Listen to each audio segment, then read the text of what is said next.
Islam tentu tidak bisa lepas dari sosok Nabi Muhammad SAW sebagai pembawa risalahnya. Pada sekitar tahun 610 Masehi, Islam diperkenalkan oleh Allah kepada Muhammad, yang ditandai dengan turunnya wahyu pertama di Mekah. Sejak inilah kemudian Islam disebarkan di sekitar Mekah atau bahkan di seluruh jazirah Arab.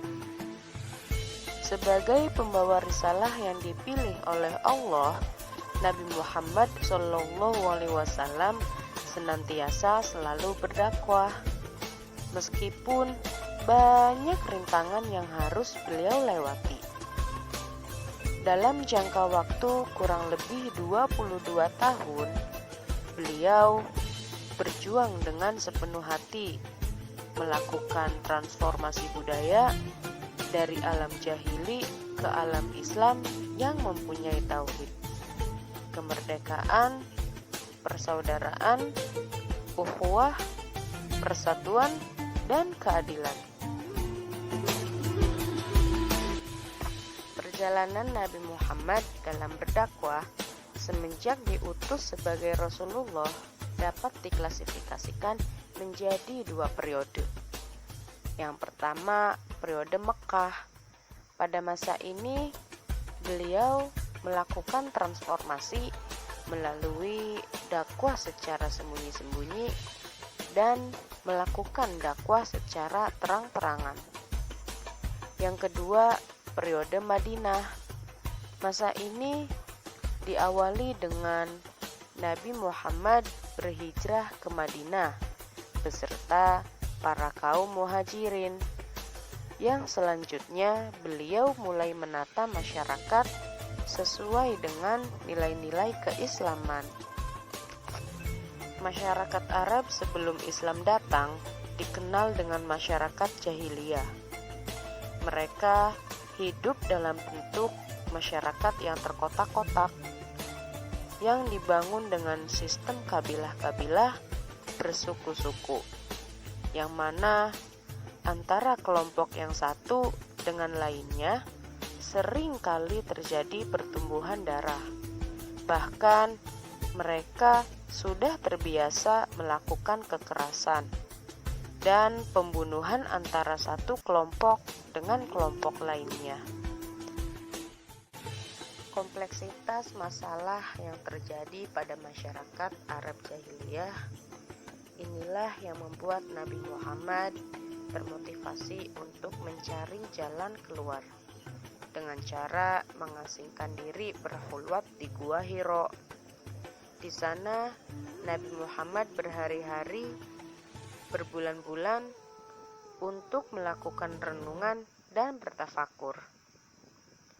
Tidak henti-hentiannya ia melakukan hal tersebut sampai menjelang usianya yang ke-40 tahun. Dan akhirnya pada tanggal 17 Ramadan tahun 611 Masehi, malaikat pembawa wahyu datang dan membawa wahyu yang pertama. Dengan turunnya wahyu pertama merupakan sebuah petanda bahwasanya Muhammad telah resmi diangkat sebagai seorang nabi, sekaligus mengakhiri zaman jahiliyahnya masyarakat Arab. Dan selang beberapa bulan kemudian, beliau menerima wahyu yang berisi perintah untuk mendakwahkan Islam kepada semua manusia.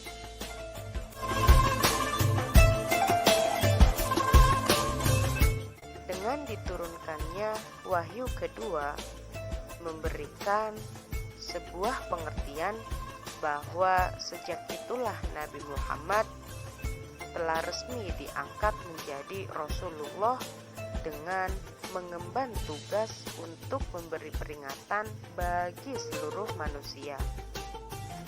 Pada awal perjalanannya, Nabi Muhammad melakukan dakwah dengan cara sembunyi-sembunyi, beliau menyampaikan dakwahnya pada keluarga-keluarga terdekat dan juga pada orang-orang yang diyakini akan menerima seruannya.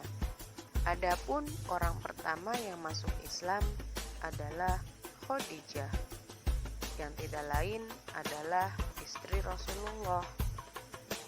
Baru kemudian disusul oleh Ali bin Abi Thalib, yang waktu itu baru berumur 10 tahun. Kemudian disusul oleh Abu Bakar yang merupakan sahabat Nabi sejak masa kecil. Dakwah secara sembunyi-sembunyi ini terus beliau lakukan selama 3 tahun dan berhasil mengajak belasan orang memeluk Islam.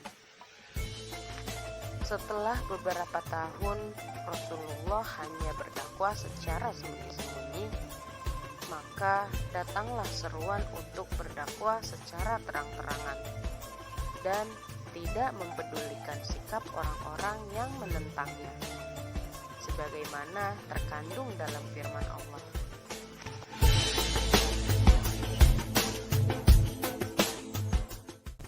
Setelah turunnya ayat ini, Rasulullah SAW menyampaikan dakwahnya kepada seluruh masyarakat kota Mekah, dari golongan bangsawan, golongan budak, golongan pendatang kota Mekah yang mempunyai agama berbeda, dan berbagai suku. Untuk berdakwah secara terang-terangan ini, beliau menjadikan Bukit Sofa sebagai tempat dakwahnya. Rasulullah SAW menyampaikan dakwah di Bukit Sofa selama 2 kali, namun orang-orang banyak yang mendustakannya. Sebagian ada yang menerima dan sebagian ada yang menolaknya dengan kasar. Tidak ketinggalan pula Abu Lahab turut menghina Nabi Muhammad SAW.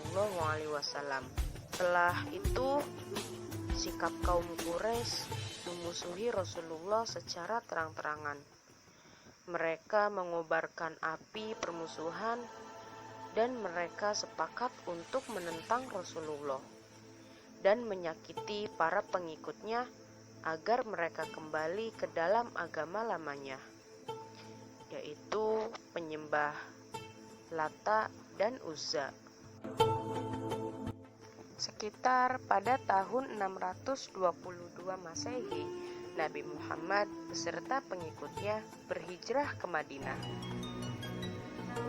Dengan berhijrahnya Nabi Muhammad ini yang mengakhiri periode Mekah dan mengawali periode Madinah. Pada periode ini merupakan titik balik perkembangan dan kejayaan Islam. Rasulullah SAW juga berusaha membangun dasar-dasar suatu masyarakat yang menjunjung tinggi nilai-nilai keadaban, sebagaimana yang diajarkan dalam agamanya.